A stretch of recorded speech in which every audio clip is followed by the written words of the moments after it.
Hello, everyone, and welcome to this interview and presentation that we're going to do with Dr. Sean Kelly. And Sean, I'll let you give kind of an introduction to yourself and kind of where you're coming from in all this. But the general angle that we'll be coming from is the state that the world's in, and is there any good news coming from any unexpected direction, such as the realms in which you're a part. Anyway, welcome to this program, to this interview, and thank you so much for being here, Sean. Great to see you. Happy to be here, Jamin. All right, wonderful. Well, Sean, do you want to give us a little introduction about yourself and kind of where you're coming from, and then feel free to just delve in right from there, straight into the topic. Sure, yeah.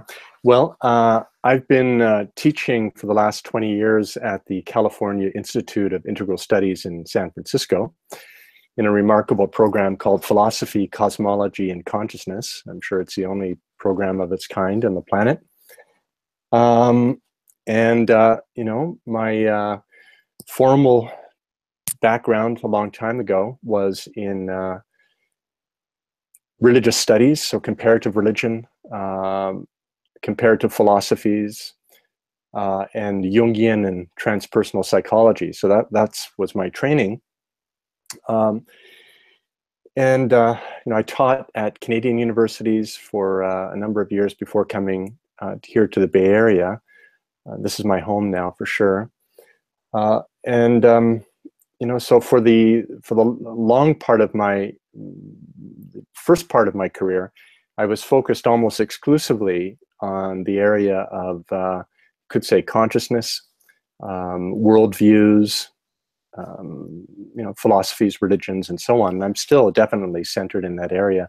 But as you know, the world situation that we find ourselves in, you know, has been accelerating exponentially, the various conditions over the last few years. And even though in our program, Philosophy, Cosmology, and Consciousness, we sort of saw it coming. I mean, if you look at our mission statement 20 years ago, we begin with with what we believed even back then was the beginning of a mass extinction of species, you know, the 6th mass extinction of species. And nobody was talking about it then. And of course, now it's actually starting to hit the mainstream media. But so over the last 10 years, as the world started more closely catching up to our mission statement, I too have been turning my attention more and more, in a sense, outward, without losing the grounding in consciousness and interiority, but turning my attention more explicitly outward to the planetary situation. And in terms of my own work, that's centered around a new sort of track we have in our program called integral ecology. And maybe I'll get a chance to say more about that later. So that's me in a nutshell. Great, Sean. Wonderful.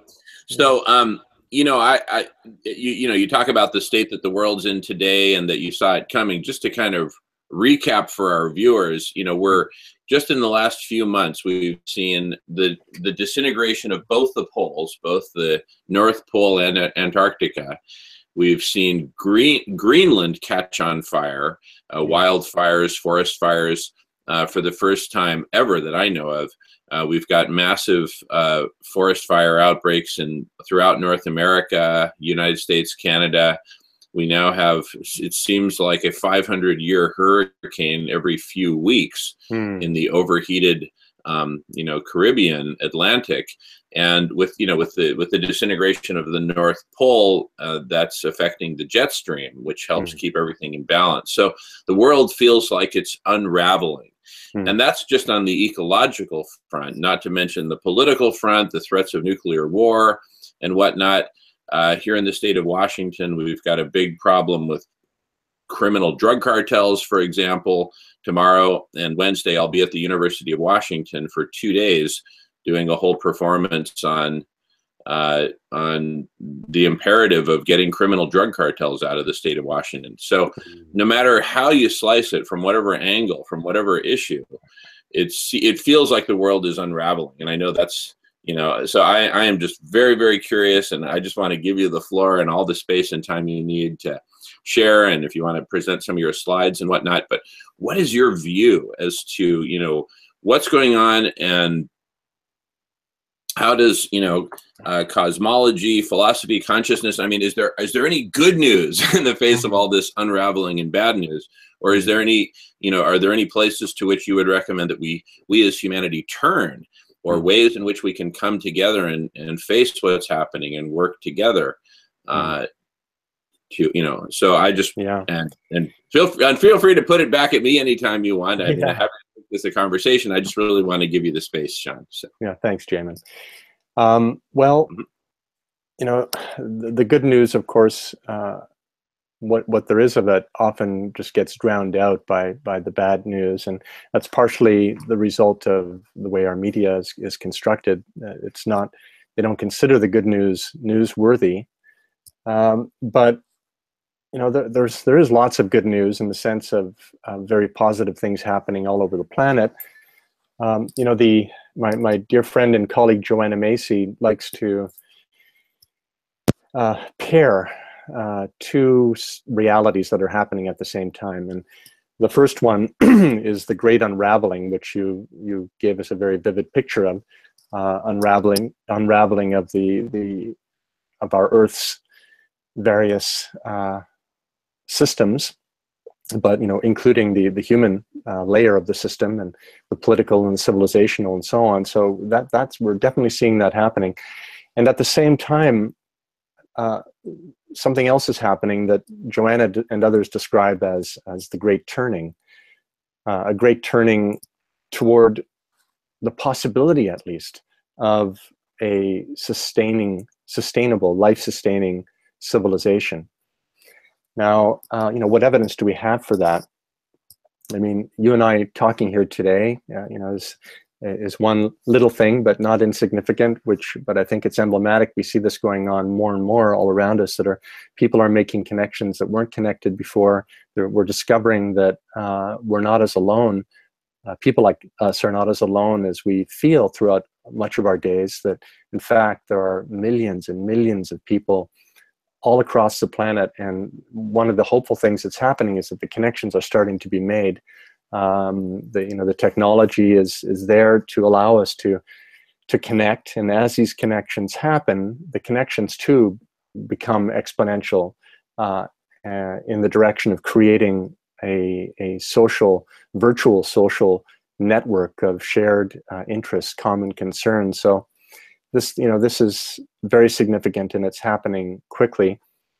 On the other end of things, one hopeful sign is China. Now we know that, you know, China has like a third of the world's population, and is very quickly catching up to the United States as the biggest carbon emitter. And but they have for years now, and seem to be putting even more attention into a state-directed initiative toward building an ecological civilization. I mean, this is written into their, almost into, I don't know if it's in their constitution, but it's a major policy plank in China. And there was a story that just came out a few days ago or last week in The Guardian, and I can't remember his name now, this real hero, a British lawyer. He has one client, and the client is the Earth. And he's had a very successful career of suing corporations and governments and so on in the interest of the Earth. I wish I could remember his name now, but he is partnering up with the Chinese government to help craft legal structures in China to support the initiative of building an ecological civilization. So, you know, China can do that because they actually have a government. I mean, you know, there are problems with the government, as we know, particularly from an American perspective. But the good thing is that if they choose to do something, they can actually maybe get it done, in contrast to this country. So that's a hopeful sign.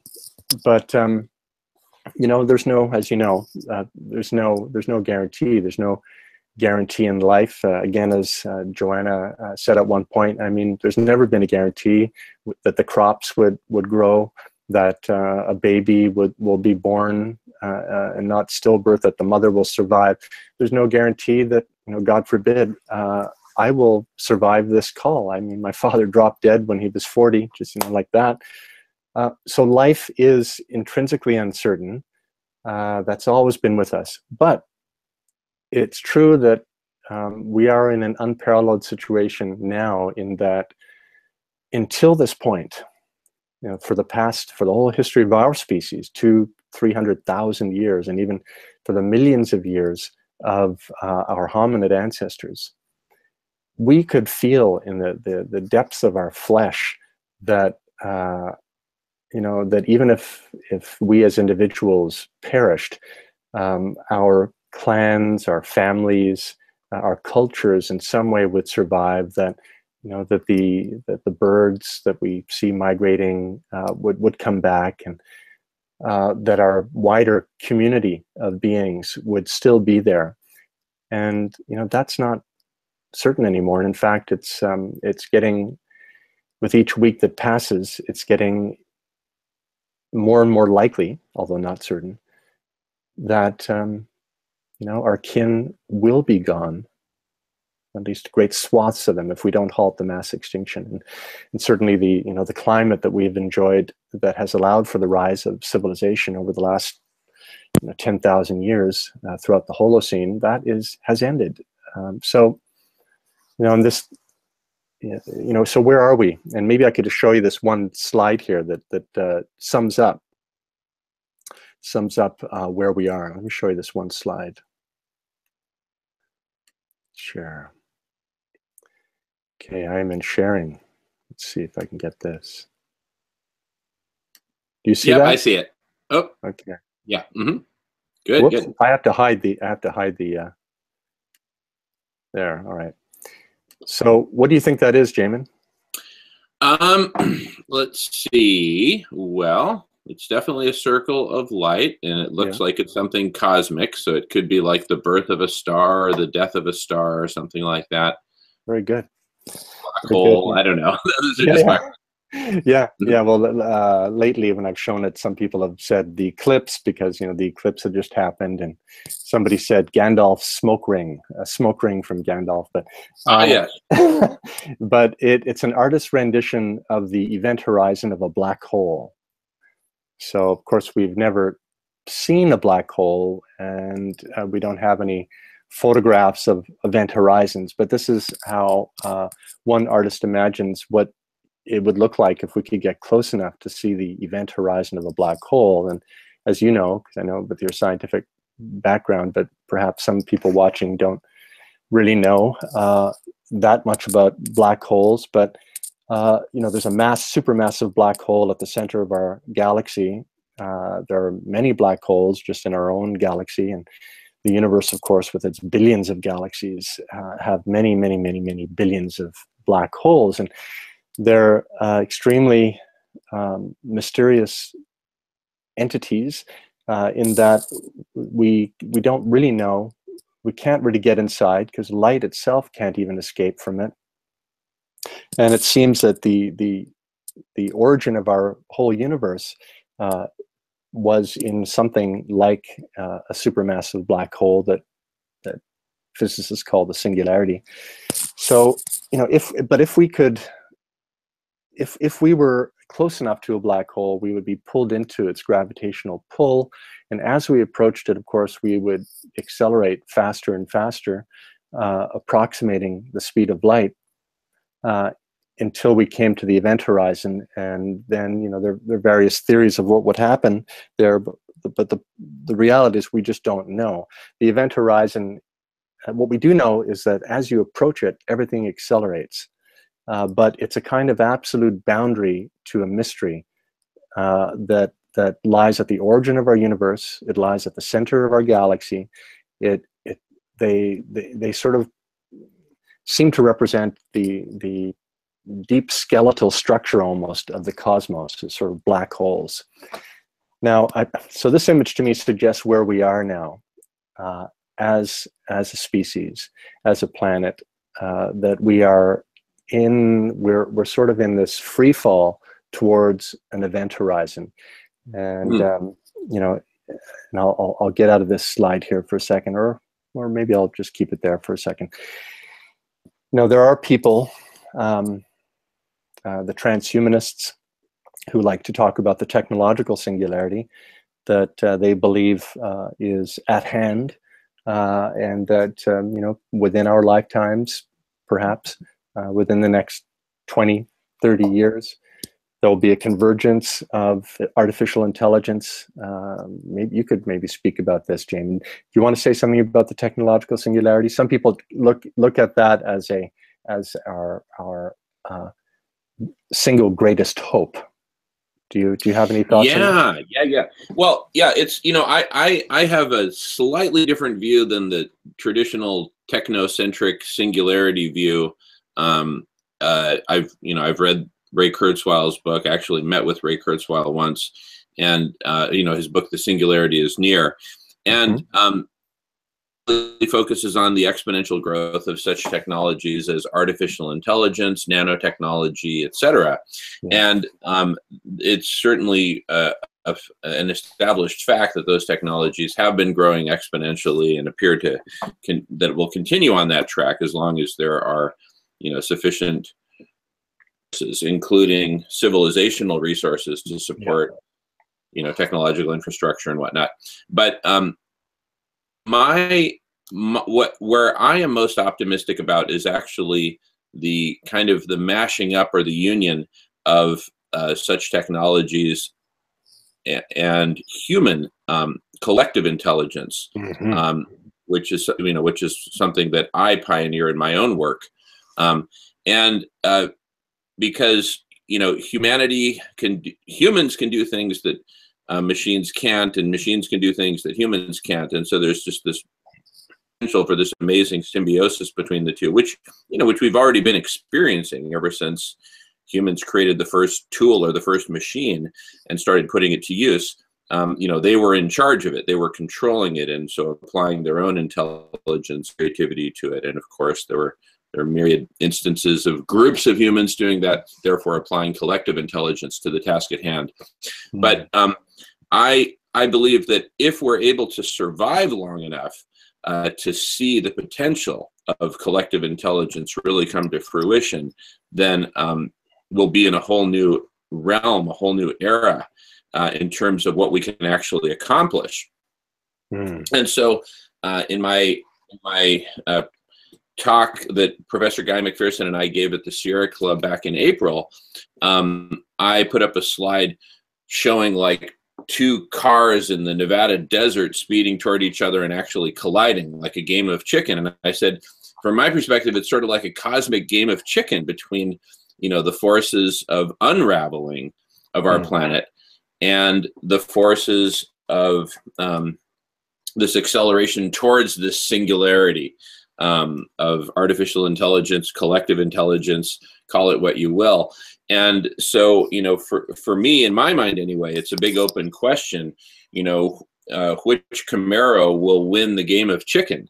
Will it, you know, will it be the unraveling Camaro, or will it be the collective intelligence Camaro? But anyway, back to you, Sean. Those are my that's my great, Raymond. Yeah, I feel the same. And, you know, of course, if I go to this next slide here, it seems highly improbable to me that if even the middle case scenario, so this is from the last IPCC report. Can you see that? Can you see this? Oh yeah, I can see it. Thanks, Sean. Yeah, so this is just showing, you know, the projected CO2 levels, and of course, none of these projections take into consideration the various feedback loops with methane and tundra, and they all assume actually a certain amount of geoengineering.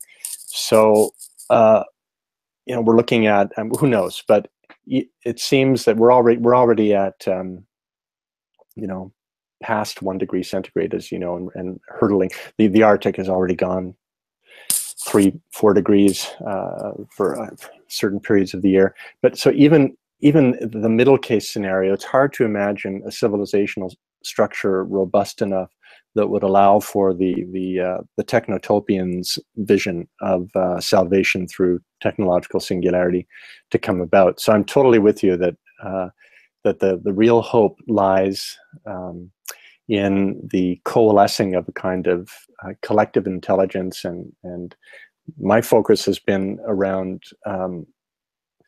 the role of Gaia, by any other name, but a planetary awareness. So the role that coming to a sense of identity, personal identity that is continuous with the felt presence and identity of the planet as a whole, that what role that would have in organizing the collective intelligence in a way that could help us avoid the worst. So I think we're on the same wavelength here. Mm-hmm.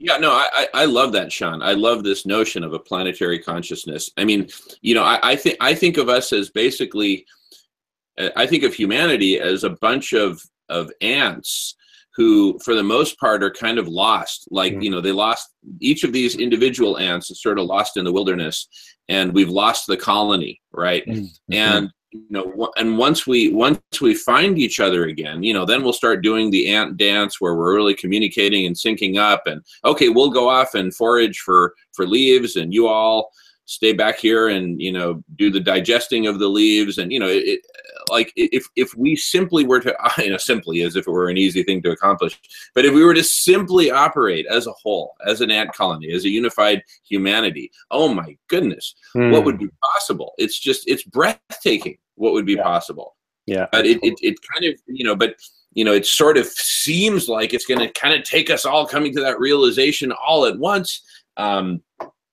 Of course, it's a gradual thing, where those of us who are kind of the early adopters of this severe way of being can somehow inspire others to join, which I think is probably the most likely path. I mean, but yeah, I love the vision. Back to you, Sean.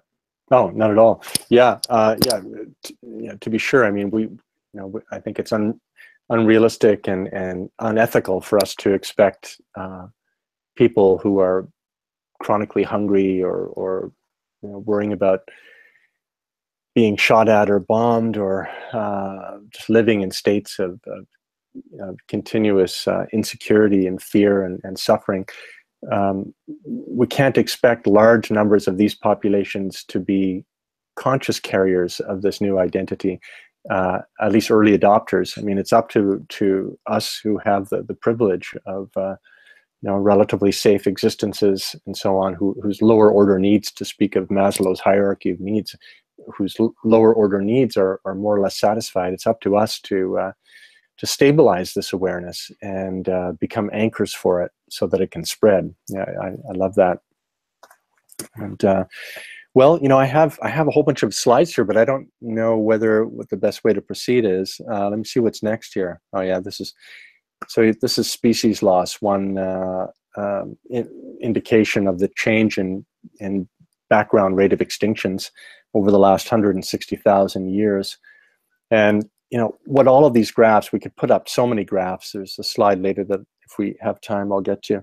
But all of these graphs, what they suggest to me is this approach to the event horizon. We're coming up against a wall, but I prefer to think of it not as a wall, but as a threshold. And that threshold is, I'm going to go ahead here. There's another slide. This is a threshold of the top line with separation, initiation, return.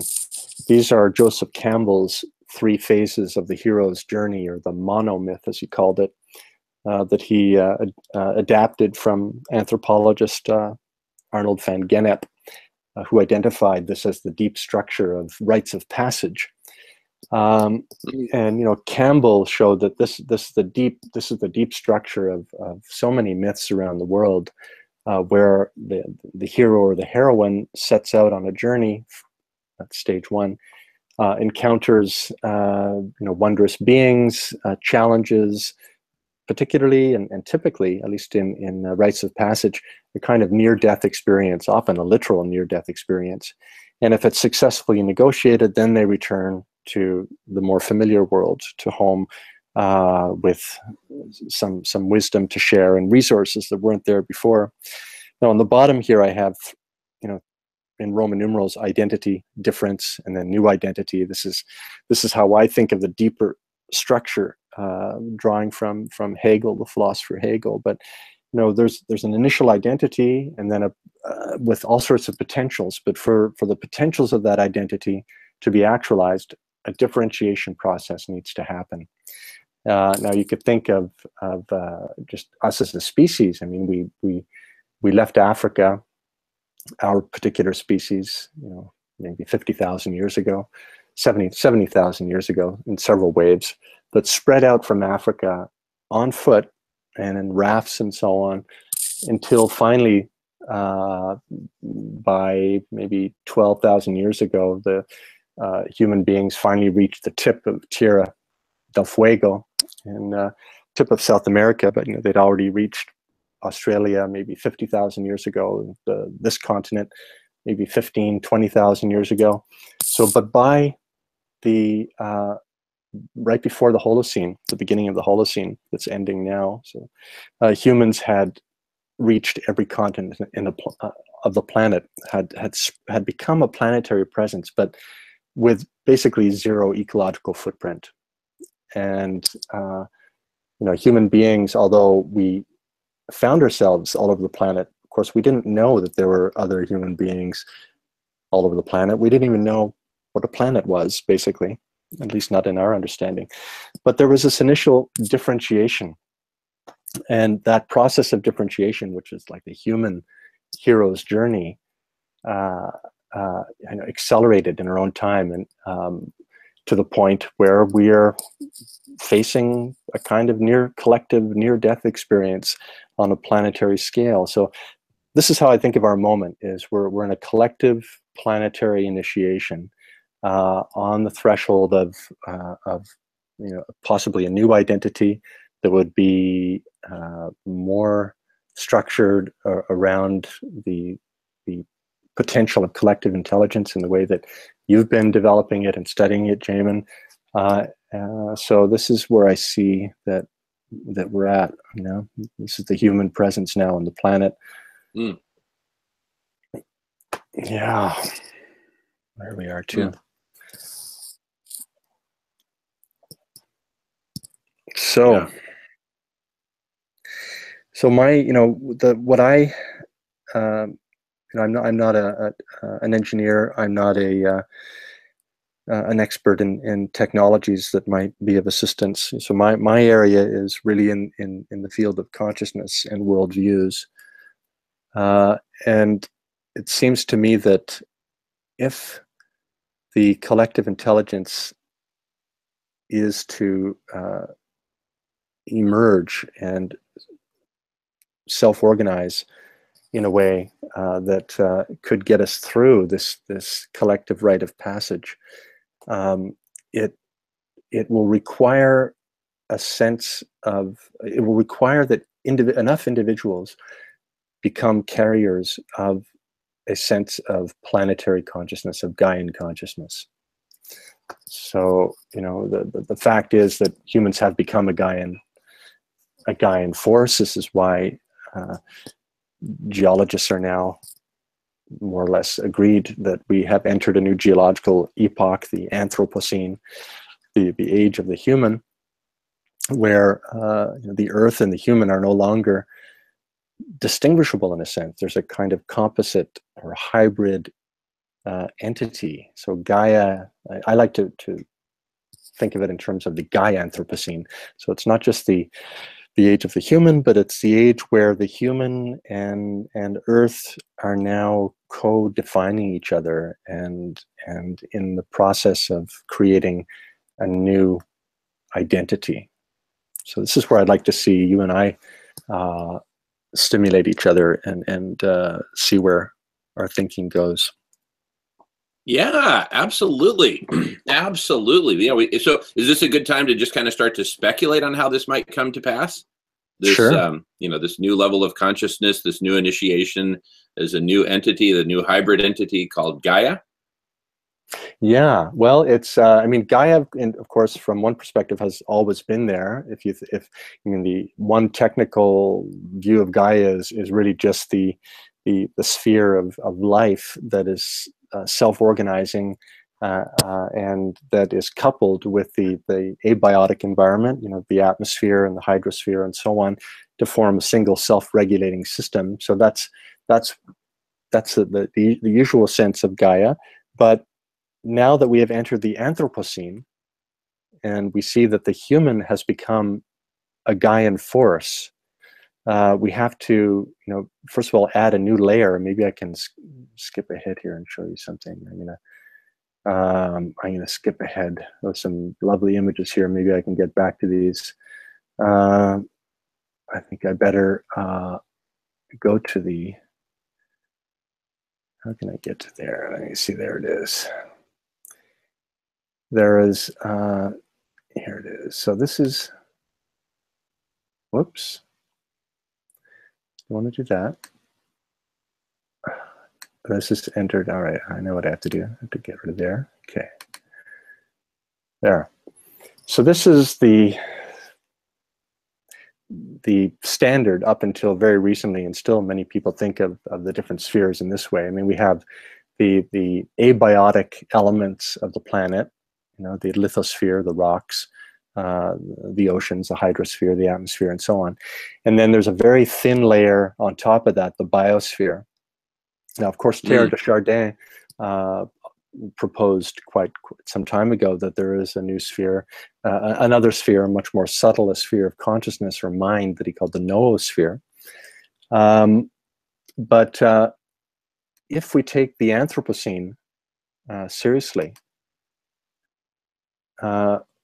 we see that we can think of a new sphere that is simultaneously physical and mental or spiritual, the anthroposphere or the human sphere.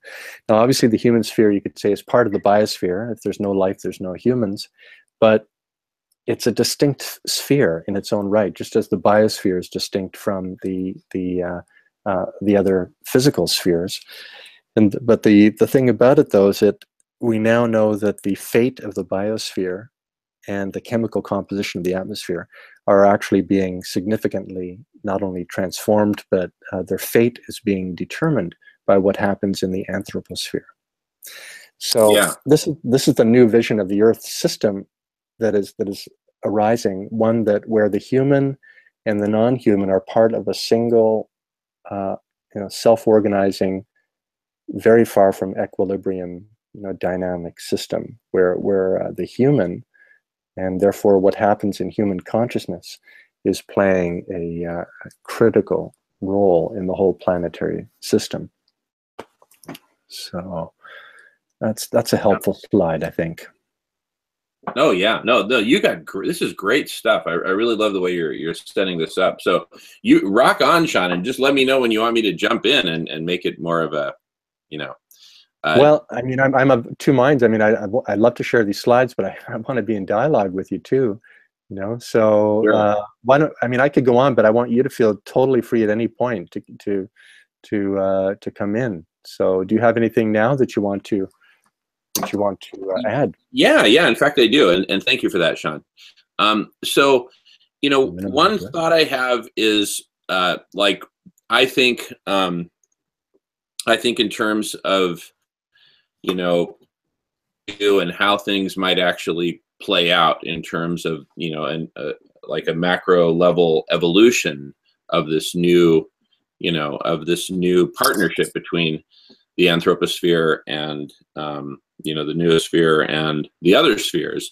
Because up until now, like if I were to just sit back and take the perspective of the biosphere, the atmosphere, the other spheres other than the anthroposphere and the noosphere, and just watch, just kind of look at what's been progressing over the last, several millennia, I would, humanity is kind of like this, sort of like this weird cancer that, it keeps growing and growing, but the reason it's a weird cancer rather than just a cancer is that as it grows and destroys, it also erects these amazing structures, you know, information structures, cultural structures, artistic structures. I'm just using structure as sort of a catch-all, you know, for basically intentionally created thing. And so it's kind of like this weird cancer that in aggregate is definitely going in the wrong direction. But at the same time, you know, has these sort of signs of, or clues of promise, of something, you know, better, that's possible. And so, by the way, it looks like you did you've tried to stop the screen sharing, but no, I didn't try. Well, I mean, I can see. Can you still see you? I thought all I see is me, and that's what I'm saying. If you end the screen sharing, then we'll be able to see you as well. Oh, okay. Unless you wanted to show more slides, which is totally fine. Yeah. Well, I thought since you were talking, I thought let's see Jamin. But I'll end the screen share here for a second. Now at least we can see both of us. Now we'll go back to screen share in a minute. Okay, great. Thanks, John. So, you know, so this weird cancer that's, you know, that's just growing and destroying, and, you know, that's kind of the Guy McPherson perspective, is that it's just this runaway train death spiral, and how could there possibly be any hope? Yeah. And so one of the topics that I delve into on a regular basis with some of my colleagues, and I'd love to invite you to join that thread of conversation, is on the topic of arcology, which is, you know, the term arcology is a mashup between architecture and ecology. And so, you know, Arcosanti, Biosphere 2, and a lot of these various intentional communities that at a minimum incorporate ecology into their intention. One of the things that really gives me hope and optimism is that we might somehow be able to kind of crack the code on that magical arcology, where, you know, imagine there's just some prototype community. We spend the next, you know, who knows how many months or years really designing it, and, you know, really putting it all together on multiple levels. And then we actually build it, and, you know, 5,000 people inhabit it, and, you know, there's no cars, it's all pedestrian or bicycles. And, you know, we have this hyper consumer culture where we're all trying to hoard and have more for me. You know, we're really living like an ant colony. And, you know, most of the time we'd spend really enjoying each other's company and co-creating, right? I mean, who says that work has to be a bore? Like, as far as this, what we're doing right now, this is work, and I'm loving it. Yeah, me too. Right? So, you know, pretty privileged to have this as our work. Yeah. So, you know, could you imagine, you know, 5,000 people, for lack of better words, like us? You know, what I don't mean by that is white male. What I do mean is people, you know, who are awake to the extent that we're ready to delve in and go there. Go there meaning go to where we're going and point the way and figure out the way. Could you imagine 5,000 people like us, arcology? You know, some of us would be meditating, some are doing yoga, some are doing these brainstorm sessions like we're doing right now, except both in person and also, you know, connected with the rest of the world. But it sort of becomes this amazing center, this amazing hub of co-creation of our future. And so it's both, the arcology would both be a living laboratory as well as a center of excellence for all that needs to be created, whether it's technology, whether it's in terms of consciousness, whether it's in terms of the mythology, the stories,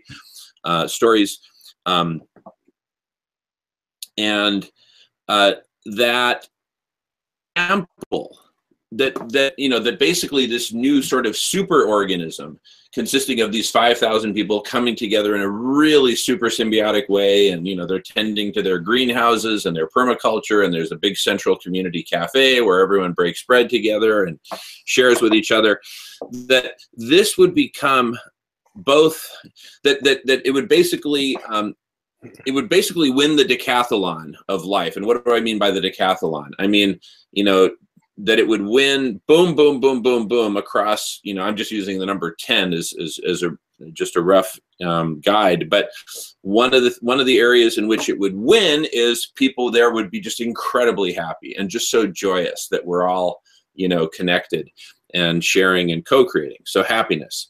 Another metric would be productivity, that we're really, you know, productivity, but productivity in terms of creation of solutions, and insights and culture, and, you know, the creation of all the things that need to be transformed, so that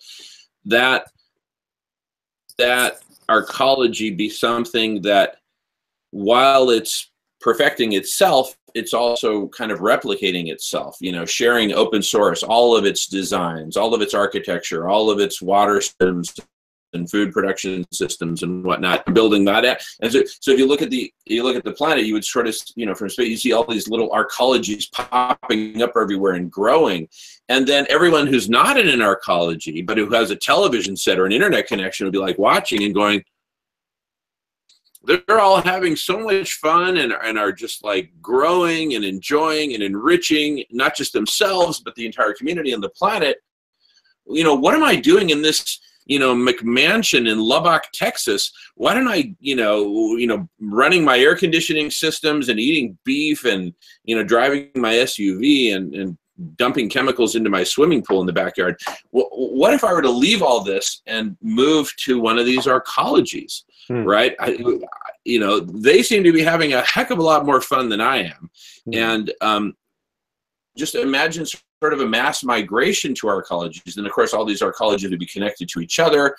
We think of the sort of planetary virtual arcology. Maybe we could call it an arc or something like that, building on the paradigm of all these, you know, concentric spheres.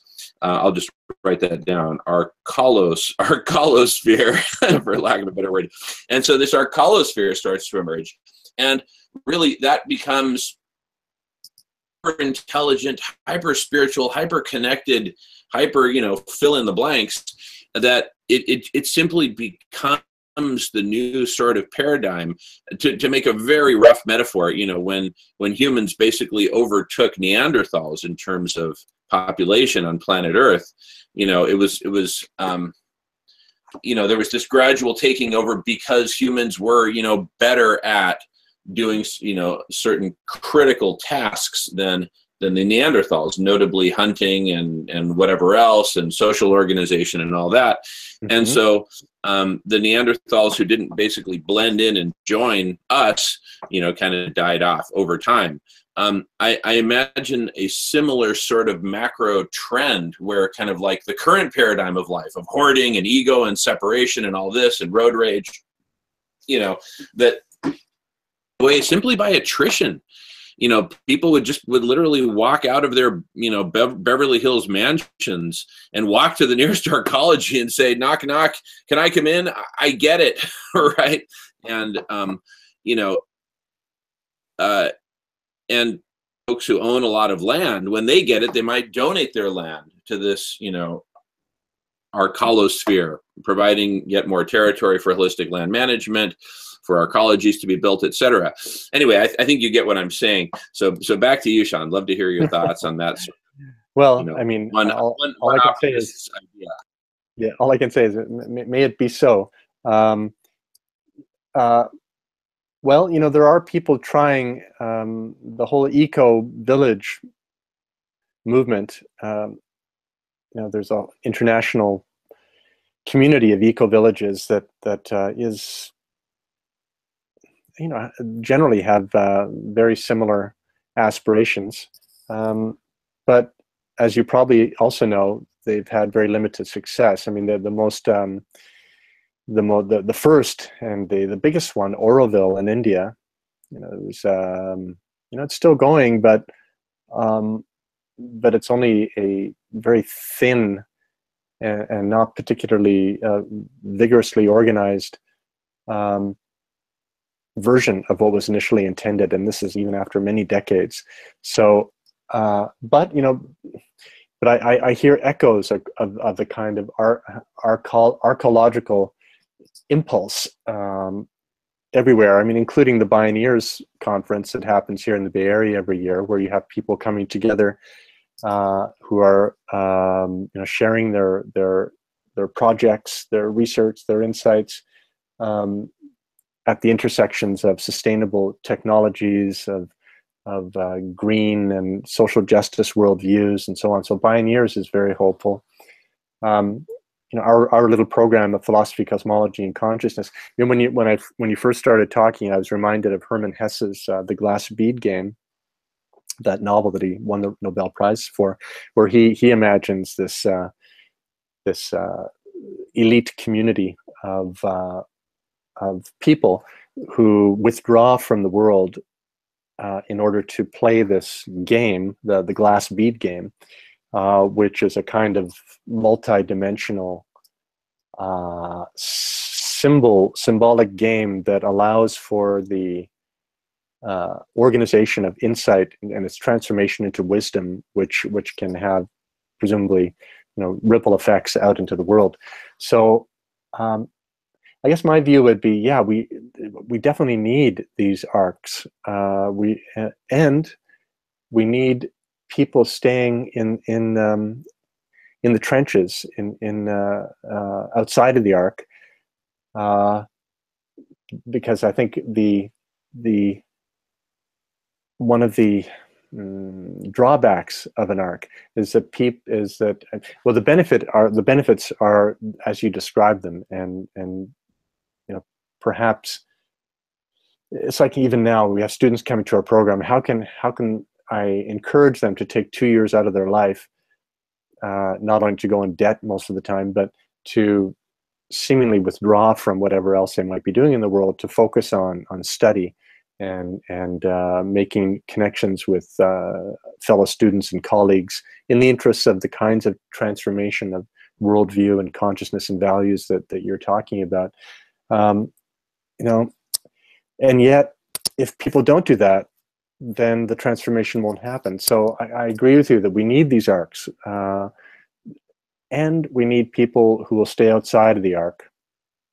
But certainly, it all has to happen at once. I mean, we need the grassroots, and we need the initiative like it's happening in China. We need the top down and the grassroots happening at the same time. And perhaps if we're very lucky, or whatever angels are there smile on us, these two movements from the top down and the bottom up will meet somewhere in the middle, just in time to not only avoid the worst, but perhaps birth something that we can't even quite imagine yet, because the creative potential will be unheard of. So yeah, but I love the arc idea. And if we could, if we could get these people to hand over their stocks and their votes and whatever corporations and so on to some sort of governing board who have the interests of the whole Earth community in their heart minds, then I'd be all for it. And I'd love to do a little stint of a year or two in one. So if you build one, count me in. Yeah, totally. You'd mentioned, the sort of, let's just call them attempts at some sort of, sustainable utopian arcology. And, there've been many attempts, and it's widely believed that, we haven't, there hasn't been one that's really broken through and wow, that's achieved this utopia that we dream of. And I have a particular perspective on that, which is that is like a very sophisticated, I'll use the metaphor of a machine. It's like a very intricate, sophisticated machine that has all these interconnected parts and feedback loops and everything else. And kind of the first crack one of the first cracks that was taken at it was Arcosanti. Mm-hmm. And Paolo Soleri, of course, a brilliant architect. My impression, talking with some of the folks who'd been very involved in that over the years at different stages, my understanding is that basically, while they really nailed the architecture part, they didn't put anywhere near enough effort into, say, the political, cultural, mm-hmm. social and all that. And that's like, that would be like, you and me in 1850 saying, there's sheet metal technology out there. Let's design a car. And we create this really great body of a car, right? And maybe it even has wheels, right? And we've got these notions, these ideas of an internal combustion engine and air conditioning and radio and all that, but none of that exists yet. And so, well, let's just go ahead and start here. Let's just build one of these things. We build it. Okay, let's get 4 people inside of it, and let's just intend that it'll evolve from here. But, are obvious. But I think the flaws in the arcology are less obvious because, they basically said, oh, well, here we have beautiful buildings, and here's kind of the idea of it. So they had the utopian impulse, but they didn't have sufficient, mechanical engineering, going back to the metaphor with the car, to really build it all out. But they said, well, let's all move in together and we'll kind of figure out the rest as we go along. But then because they hadn't really rooted down and worked out everything from the level of myth and story, which in my simple worldview, we've got myth and story sort of as this bedrock layer. And on top of that, human culture, right? Really, it's a coevolution across all levels, but you got to start somewhere. So myth and story, culture, and then on top of culture, we build politics, economics, our entire set of living arrangements, family structure, monogamy versus polygamy versus blah, blah, blah, whatever, So all that gets built on top of culture. And then, there's holistic planetary management with its various different facets. All of that of culture, but also has to deeply integrate with economics and living arrangements.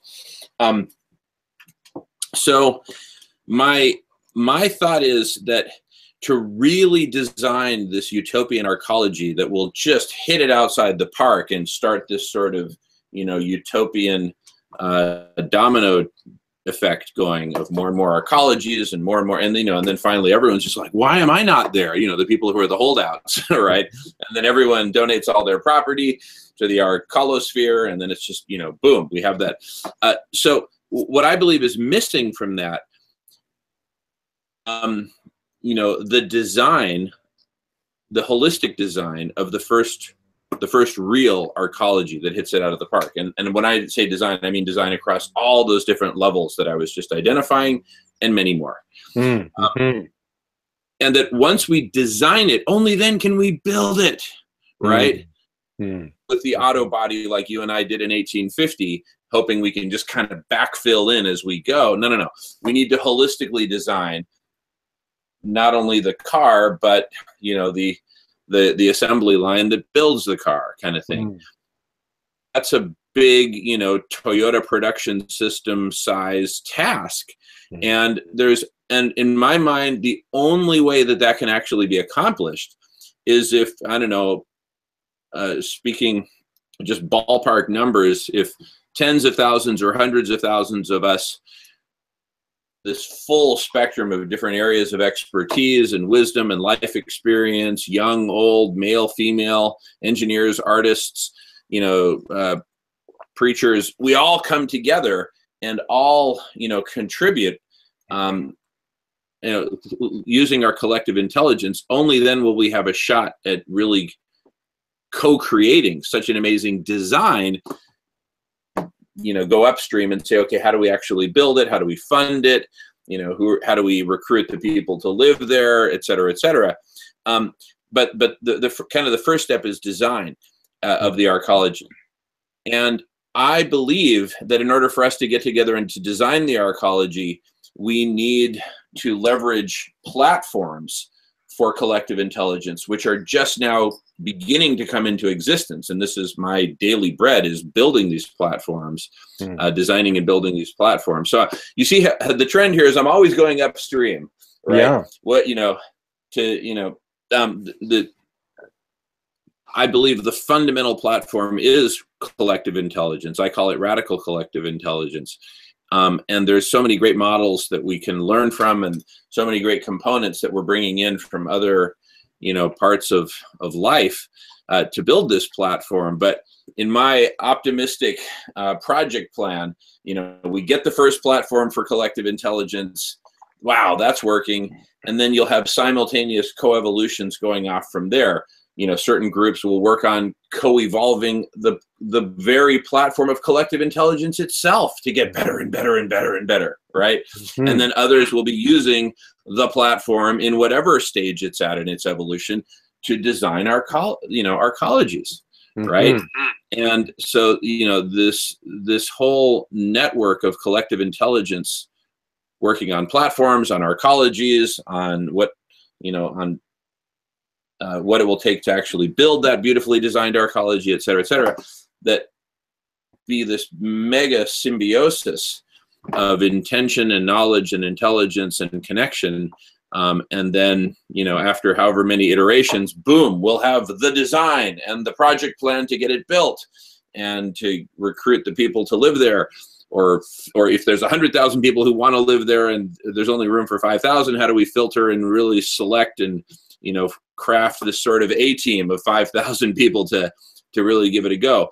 So I believe, anyway, in what I've said, there are the elements of what I believe is missing, notably collective intelligence, collective platforms for collective intelligence, and notably of this arcology of the future. So having gone off on that monologue, I'm going to pass it over to you, Sean. Wow.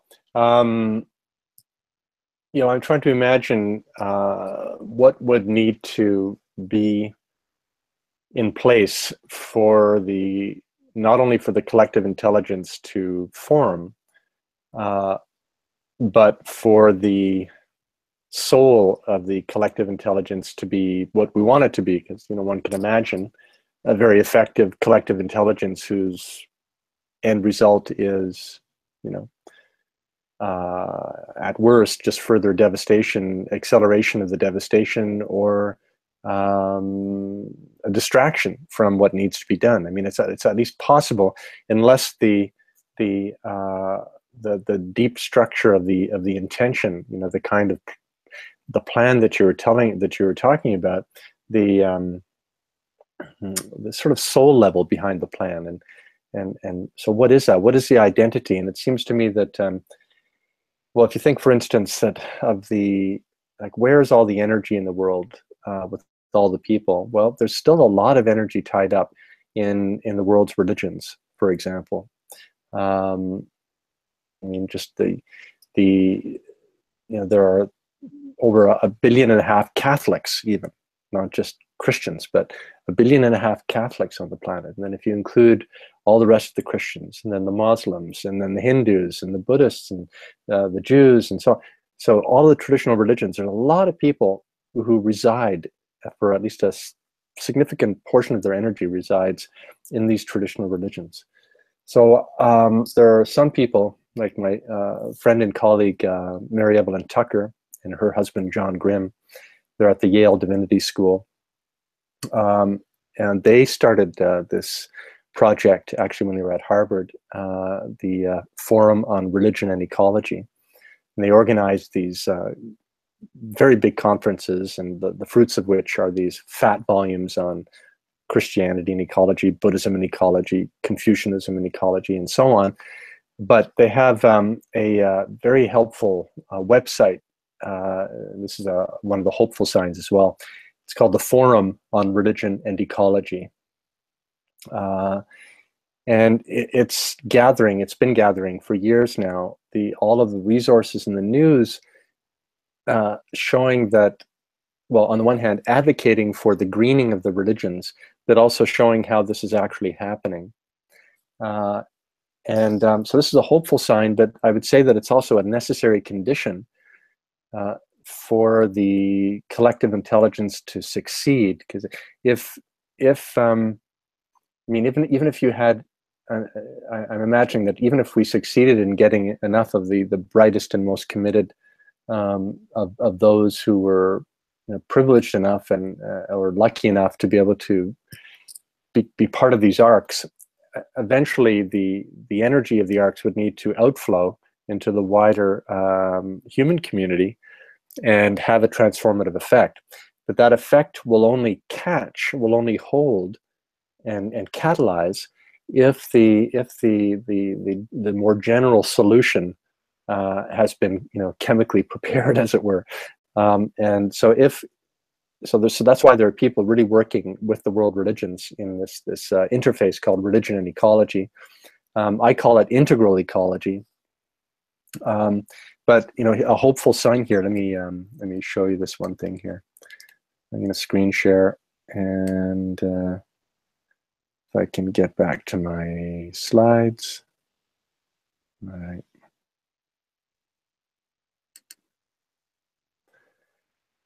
Are you aware of? You recognize this guy? Oh, absolutely. Yeah, I've got like 3 of his books. Yeah. So, I mean, this document that came out not too long ago, a major, you know, teaching document, primarily addressed to the world's Catholics, but, you know, to whomever will listen. And can you imagine, in this document, he's calling for all Catholics and all Christians and all those who will listen. He's calling for the need for an ecological conversion. I mean, the Catholic Pope saying what is needed is an ecological conversion towards you know, care for our common home. And our common home, of course, the Greek word is oikos, which gives us the word ecology, but also economics. So our common home is this planet. Let's see if I can get this one up here too. So here's our common home, which the Pope, and not only the Pope, but the head of the Eastern Orthodox Church, Bartholomew, who's been collaborating with Pope Francis, and there are leaders in the other world religions as well, who are seeking out the elements within the world's traditions that can support and help ground religious consciousness in our shared origin and destiny as members of this living earth. So, you know, this is a kind of, so I was thinking of, like, you know, on your car analogy, you know, we'd eventually want to come up with a logo, right, for the car. You want to have right. Yeah. You know, you need the right branding. So what sort of symbol? And, you know, Joseph Campbell is one of the first to say that you know, that the Earth itself, and this is after the first moon Earthrise image was taken from the Apollo missions, that the Earth itself would become the living symbol, Campbell thought, of the new myth that was starting to be born. Now, of course, there are going to be many people that resist this from the traditional religions and elsewhere, but there are others who embrace it and who are quite excited about it. And it seems to me that unless enough people can stabilize this core sense of identity, personal identity, which is somehow integrally continuous with our planetary self, our larger Gaian self, then no initiative will succeed. This is, you know, my feeling. I'm not alone here. So this is where the consciousness side. I mean, yes, we have, you know, we have all the technical solutions in the sense of, you know, we could transition to completely renewable energy. We could, you know, at least in principle, reorganize our material presence on the planet so that we could avoid the worst. But it's not happening, and the question is why. You know, some people will say, well, it's not happening because you know, capitalism. I think there's truth in that, for one, or just the way the world political situation is organized, the political economy. So yes, we need to change the political economy. And here I'm reminded of Naomi Klein, another hero, of her second to last book, This Changes Everything, subtitled Capitalism versus the Climate. You know, and her point is that, you know, the climate crisis is simultaneously a crisis of the political economy, and geoengineering, even if it succeeded, wouldn't be enough, could not succeed unless we change the political economy, and that means coming to terms with capitalism. So I totally agree with her, and I feel that that the challenge to the political economy won't succeed. It won't be catalyzed unless enough people succeed in shifting their identities, or widening and deepening their sense of who they are, such that we start to feel in our cells, in our hearts, as well as our minds, this larger identity as members of the living earth. So this is a hopeful sign with the Pope, and it's part of a broader movement. I mean, the central chapter of Laudato Si is actually a chapter on integral ecology. Now, he's using the term integral ecology, which I'm just going to do a little plug here. I showed you this book when we first met, I think. Or did I? Yeah, I think I did. This book had just come out. I think I had it at the restaurant, but in any case, it's a book that just came out that brings together chapters, including a chapter on eco-villages toward the end. But I mention it here only because it's a hopeful sign that there is this new field that has emerged. I had been working in it, for the last 15 years, and sort of a voice in the wilderness. And then lo and behold, the Pope comes out with his encyclical calling for the need for an integral ecology. And so this is a very exciting field of integral ecology. Now, what is it? It's basically, as the Pope summarizes it, that the cry of the earth that we're hearing louder and louder with the unraveling of life is not other than the cry of the poor, right? So that the human and the other than human, the more than human, we have a shared destiny, and we can't address one without addressing the other. And so we see this other initiative here, the initiative for wild law, or earth justice. And this is an exciting development. I mentioned when we first started talking, this British lawyer who's teaming up with the Chinese government to craft law around ecological civilization. So this is something that's happening, and it needs to happen. So the law needs to be transformed in a way that's congruent with our shared destiny with Gaia. So it's happening in religion, it's happening in law, it needs to happen in the economy, and obviously politically. And we have the blueprint. I mean, you're talking about the blueprint. Well, we have the Earth Charter. It's not a binding document, but it's come out of the UN, and it's one of the first statements of an integral ecology. I don't know if we can see this here, probably not, but I invite those of you who will be listening or listening now to check out the Earth Charter if you don't know it, and just read it. It's an inspiring and beautiful document. So yeah, the transformation is happening. We don't know whether it'll succeed, but I guess I'll get off the screen sharing here so we can see each other. Can we see each other now? Or I mean, stop sharing. There it is. Okay. Yeah. Mm-hmm. There it is. Got it.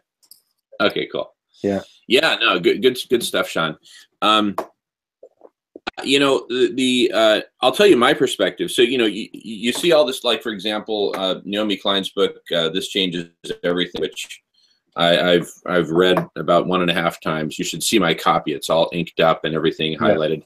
So, between that, Pope Francis and company, of course, I'm sure he's got a great team working with him, and the Earth Charter, Wild Law, all these great works, including the ones that you're a part of.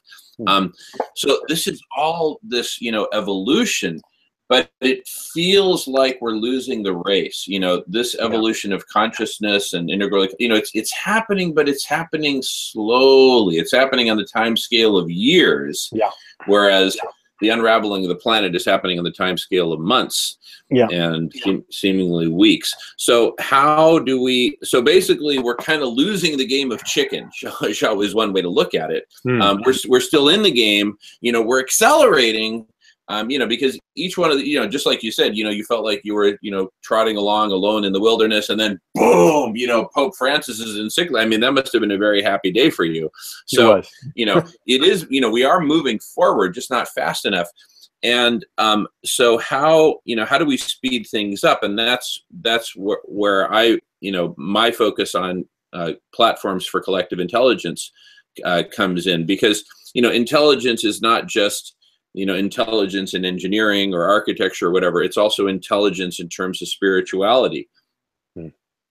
We relate to spirituality, we relate to religion with our minds, with our own intelligence. And my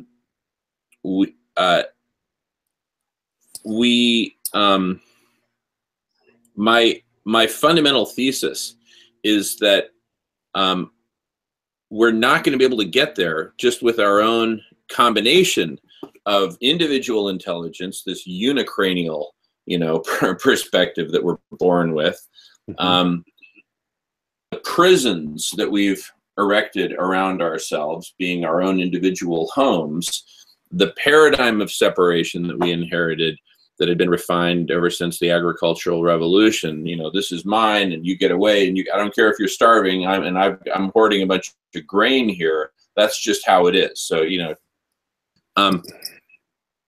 we, with all these limitations that we have, our intelligence is just too constrained and too twisted. It's like it's too blended with our ego, right? And our this syndrome of hoarding that we've fallen into.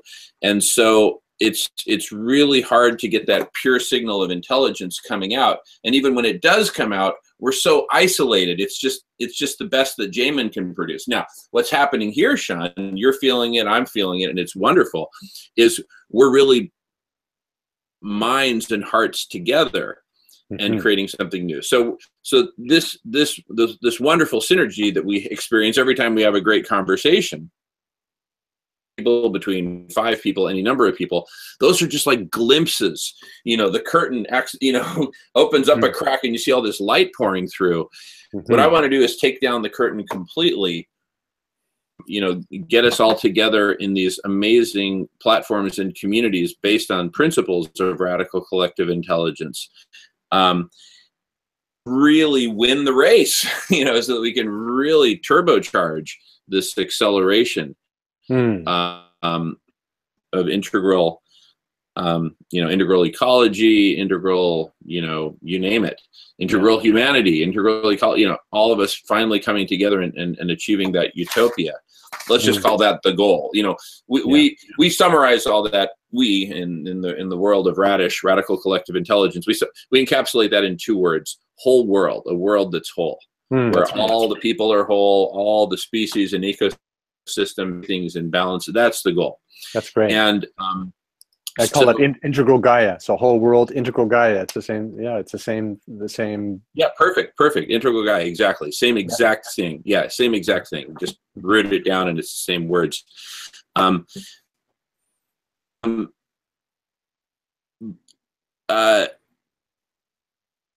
Yeah, I mean, like every time I read one of these great, new books that's like a new cut on it, it just keeps raising the bar. And that's what I mean by we're going forward, just not fast enough.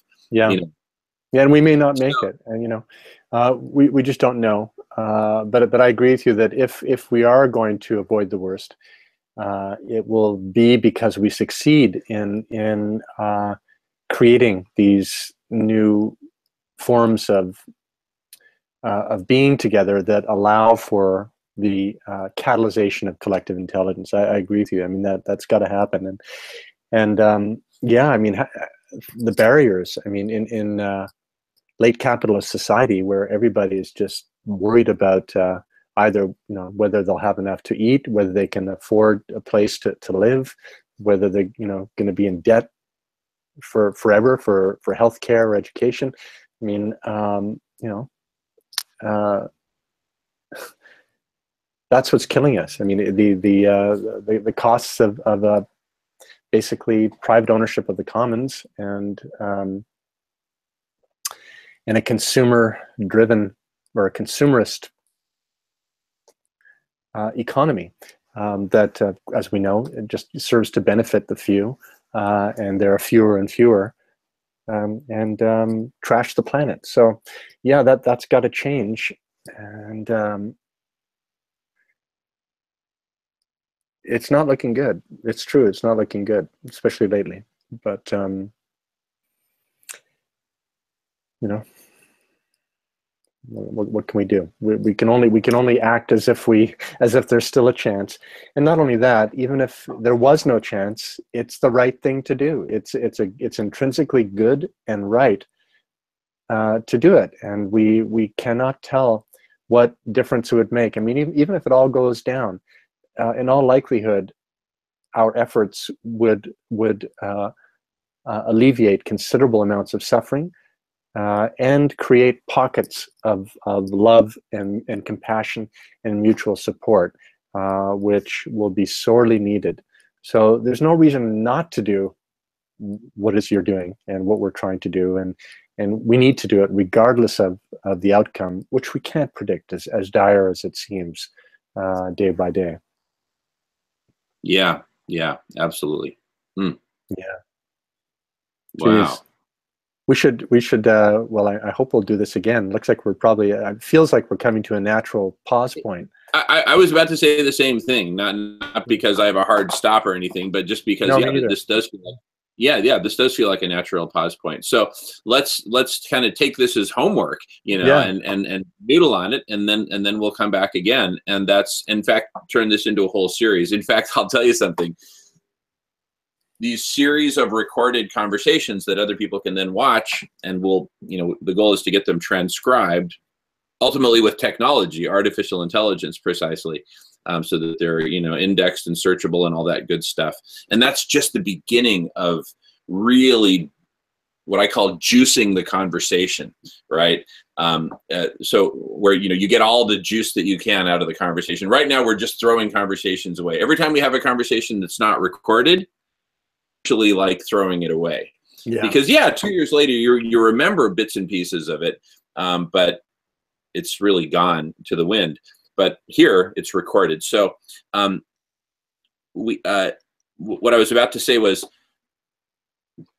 having this series of conversations on a given topic or with a given angle or focus, like we have right here, that's actually a crucial part of collective intelligence, and a crucial part of kind of like this circuitry connecting all the neurons.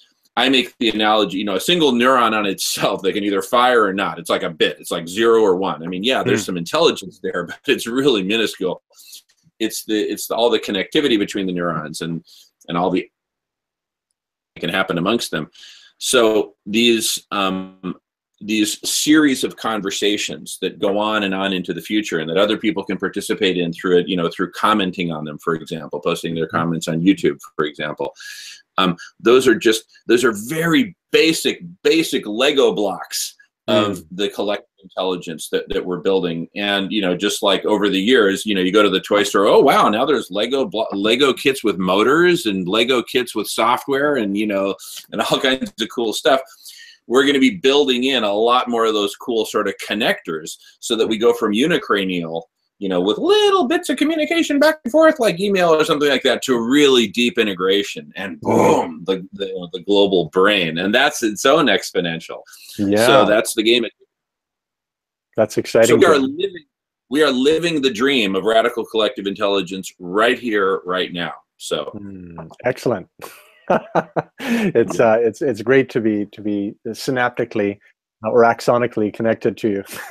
And, likewise. Likewise. May we continue to radiate out and receive other connections. That's I'll feel much better than I would have otherwise today, by virtue of having participated in this ongoing connectivity, Jamin. Wonderful. Well, this is just the beginning. So let's make a series out of this, because this just feels really wonderful and powerful. Me too. Great. Okay. Well, we'll see you soon. Look forward to it. Thank you so much, Sean. Yeah, love you, Jamin. Bye. All right. Love you too. See you soon.